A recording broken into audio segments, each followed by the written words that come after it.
Apa PR terbesar Polri sehingga Presiden Joko Widodo memberikan pesan untuk terus berbenah? Kita akan berbincang dengan Komisioner Kompolnas Yusuf Warshim serta pengamat kepolisian Bambang Rukminto. Selamat malam Bapak-bapak. Selamat malam Priska, salam sehat. Terima kasih sudah hadir, salam sehat juga. Jadi kalau kemarin itu ada banyak pesan khusus, pesan spesial di momen spesial Polri dari Presiden Jokowi. Misalnya soal pesan Presiden jangan ada blok-blokan dan patron di tubuh Polri. Kalau Pak Yusuf melihatnya seperti apa memang kondisinya saat ini? Baik, terima kasih Priska. Dirgahayu Polri ke-77 tahun. Sebenarnya apa yang disampaikan oleh Presiden itu ada 8 poin yang kalau kita catat. Dominan itu harus. Jadi yang disampaikan Presiden itu adalah keharusan. Sesungguhnya ini tentu Presiden mengharuskan komitmen dan konsistensi Polri sesuai dengan agenda dan program Pak Kapolri Jenderal Listio Sigit sendiri, transformasi Polri yang presisi. Keharusan yang disampaikan Presiden itu menjadi hal yang telah dicanangkan oleh Kapolri sendiri. Nah, termasuk yang Mbak Priska tadi tegaskan soal soliditas sebenarnya. Soliditas yaitu menjadi syarat utama agar transformasi Polri yang presisi itu benar-benar sebagaimana yang diharapkan oleh Presiden, harus begini, harus begitu. Maka salah satu hal yang sangat penting, sistemnya itu ya harus solid. Nah, jadi tidak ada blok-blokan, tidak ada patron-patronan dalam arti kata. Kalau itu dalam sumpah jabatan, setiap anggota dan pejabat Polri itu mengutamakan kepentingan umum daripada kepentingan pribadi, kelompok dan golongan. Artinya tidak ada kelompok-kelompok golongan atau tidak ada kepentingan-kepentingan kelompok dan golongan, itu yang tentu dikesampingkan. Semuanya itu adalah kepentingan umum, masyarakat, kepentingan organisasi. Itu Priska. Pak Bambang melihatnya antara harusnya dengan faktanya seperti apa untuk menghilangkan blok dan patron? Ya, saya melihat yang disampaikan Presiden kemarin itu masih standar normatif. Ya. Kenapa? Dan mengkonfirmasi bahwa Polri belum seperti yang disampaikan Presiden. Belum solid, belum bersih, belum dan belum masih belum gitu. Makanya Presiden lebih menekankan dalam pidatonya kemarin. Artinya itu yang harus menjadi target program yang dijanjikan oleh Kapolri. Artinya bahwa selama ini program-program itu masih belum berjalan dengan bagus terkait dengan soliditas misalnya. Presiden mengatakan bahwa harus menjadi sapu yang bersih, harus kuat dan tegas dan bersatu seperti itu. Selama ini tentunya tidak menjadi bersatu, menjadi kumpulan dari lidi-lidi yang tidak bersih gitu. Setahun kemarin kita melihat bagaimana Polri juga solid dalam melindungi dalam tanda kutip Sambo. Di awal-awal begitu kuatnya mereka bersatu dengan narasi-narasi yang ternyata tidak benar. Hal itu tentunya ke depan ya tidak kita harapkan bersama. Polri harus benar-benar bersih dan tidak melindungi unsur-unsur yang kotor di dalamnya. Itu yang menjadi catatan saya terkait dengan pidato Presiden kemarin. Seperti itu, Mbak Priska. Nah, soal ini kan Kapolri juga bahkan meminta maaf kemarin atas anggota yang menyakiti masyarakat. Juga berjanji tidak akan tebang pilih. Pak Yusuf, ini jadi sinyal betul bahwa Kapolri ini atas nama Polri meminta maaf sekaligus juga berjanji bisa dipegang begitu untuk tidak ada kasus-kasus serupa. Terakhir ada Sambo, ada Teddy Minahasa yang bahkan ini berpengaruh kepada survei kepercayaan publik. Ya, permohonan maaf Pak Kapolri itu tentu kami Kompolnas sangat mengapresiasi. Bagaimanapun Polri anggotanya adalah manusia. Jadi apa yang disampaikan oleh Pak Kapolri itu dalam konteks sebagai manusia, bukan makhluk yang sempurna.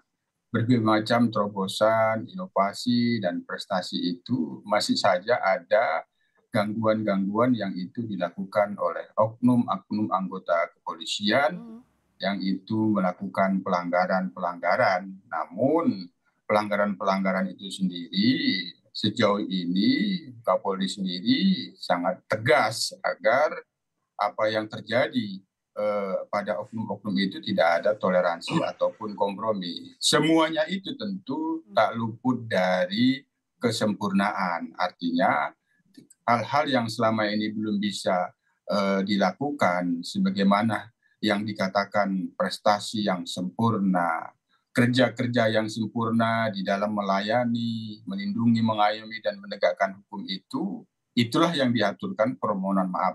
Kami kira itu patut dan pantas kita apresiasi. Yang menjadi masalah tidak merasa ada hal yang kurang, tidak melakukan permohonan maaf. Itu Priska, itu tentu yang ini harus kita apresiasi apa yang disampaikan oleh Pak Kapolri. Kami sendiri sebagai Kompolnas tentu apa yang menjadi keharusan Pak Presiden itu akan kami pantau dan kami awasi. Apabila terjadi pembelencengan, kami akan dorong untuk lurus kembali. Itu Priska. Nah, apresiasi untuk Kapolri yang pada pidatonya bilang bahwa tak ada gading yang tak retak, mengakui, minta maaf, tapi berjanji untuk berbenah. Kalau Pak Bambang melihatnya, bagaimana peran serta masyarakat untuk turut mengawasi begitu? Karena kita tahu dari kasus sebelumnya, misalnya kasusnya Sambo, itu kan akhirnya terbuka, itu salah satunya adalah peran publik. Ya, memang peran publik saat ini memang sangat kuat sekali ya dalam mengawasi kinerja kepolisian itu. Polisi tidak bekerja dalam ruang hampa, tapi benar-benar ada di masyarakat. Realitanya seperti itu, dan masyarakat sekarang ini sudah banyak berubah dengan teknologi informasi, ada media sosial, mereka bisa menyampaikan apapun terkait keluhan-keluhannya kepada kepolisian. Makanya kepolisian harus berubah total ya, dengan mindset yang masih lama itu harus benar-benar berubah. Tidak bisa terus-menerus seperti saat ini. Saya mengapresiasi permohonan maaf Kapolri, tetapi tidak setuju kalau itu terkait dengan kerja pelanggaran-pelanggaran yang dilakukan oknum. Kapolri ini membawa sebuah organisasi yang sangat besar. Dia harus membuat sistem yang rapi agar memperkecil peluang-peluang anggotanya melakukan pelanggaran. Tapi faktanya tidak demikian. Jargon presisi salah satunya adalah responsibilitas. Responsibilitas ini artinya Polri harus memiliki bertanggung jawab penuh dengan kinerjanya selama ini, bertanggung jawab penuh terhadap keamanan ketertiban masyarakat yang menjadi tugas pokoknya. Gitu. Dalam kasus Penyuruan misalnya setahun kemarin, nyaris belum ada pertanggungjawaban dari Kapolri. Gitu. Selama ini yang dianggap pertanggungjawaban itu masih sekedar prosedural. Hukum masih dibaca hanya sekedar prosedur hukum saja, tapi belum menyentuh keadilan yang ada di masyarakat. Itu yang seharusnya juga menjadi bahan evaluasi ke depan agar Polri tidak harus berubah, tidak bisa sekedar prosedural saja gitu. Karena kerasa keadilan itu akan menjauh bila hanya sekedar melakukan prosedur-prosedur hukum yang notabene bisa menurut meminjam istilah Menko Polhukam bisa direkayasa menjadi industri hukum seperti itu. Nah, bagaimana agar tadi PR-nya terutama memenuhi rasa keadilan masyarakat, Pak Yusuf tidak hanya mencari keadilan prosedural saja, dengan momentum selain Hari Bayangkara juga kepercayaan pada Polri yang terus naik di atas 70% disebut Pak Presiden, dan tadi juga survei indikator bilang bahwa 76,4% bounce back dalam waktu kurang dari 1 tahun setelah momentum yang membuat paling turun itu saat kasus Sambo. Nah, bagaimana menjaga momentum ini dan bagaimana mengawasi komitmen Polri?